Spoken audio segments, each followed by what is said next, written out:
Hi friends, எப்படி வீட்டில் இந்த மாதிரி குட்டியாக லேபிள்ஸ் பண்ணலான்னு பார்க்கலாமா? ரெக்டாங்கிள் ஷேப்பில் பேப்பரை கட் பண்ணிக்கோங்க.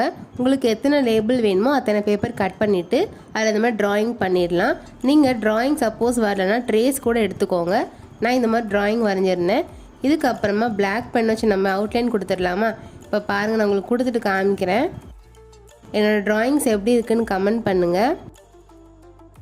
இதுக்கப்புறம் நம்ம இதுக்கு கலர் கொடுத்துக்கலாம். நான் கலர் பண்ணிவிட்டு காமிக்கிறேன்.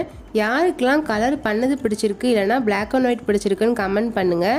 இப்போ நான் கலர் கொடுத்துட்டேன், நீங்களே பாருங்கள். இப்போ நம்ம க்யூட்டாக லேபிள்ஸ் பண்ணிட்டோம். நான் பண்ண இந்த லேபிளில் உங்களுக்கு எந்த லேபிள் பிடிச்சிருக்குன்னு கமெண்ட் பண்ணுங்கள். எனக்கு இந்த 2 தான் பிடிச்சிருந்துச்சு. இப்போ நான் உங்களுக்கு நோட்டில் வச்சு காட்டுறேன், நீங்களே பாருங்கள் எவ்வளோ அழகாக இருக்குன்னு.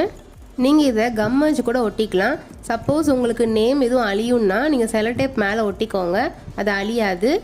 இப்போ இந்த லேபிளில் நம்ம நேம் எழுதி பார்த்துடலாமா? இந்த லேபிள்ஸ்லாம் பார்க்கும்போது யாருக்கெல்லாம் ஸ்கூல் ஞாபகம் வந்துச்சுன்னு சொல்லுங்கள். இந்த வீடியோ உங்களுக்கு ரொம்பவே ஹெல்ப்ஃபுல்லாக இருந்திருக்கும்னு நினைக்கிறேன். நீங்களும் இந்த ஐடியாவை ட்ரை பண்ணி பாருங்கள். இந்த வீடியோவை மறக்காமல் லைக் அண்ட் ஷேர் பண்ணுங்கள். முக்கியமாக சப்ஸ்கிரைப் பண்ணிடுங்க. இதே மாதிரி வேறு ஐடியாவோட நெக்ஸ்ட் வீடியோவில் பார்க்கலாம். பாய்.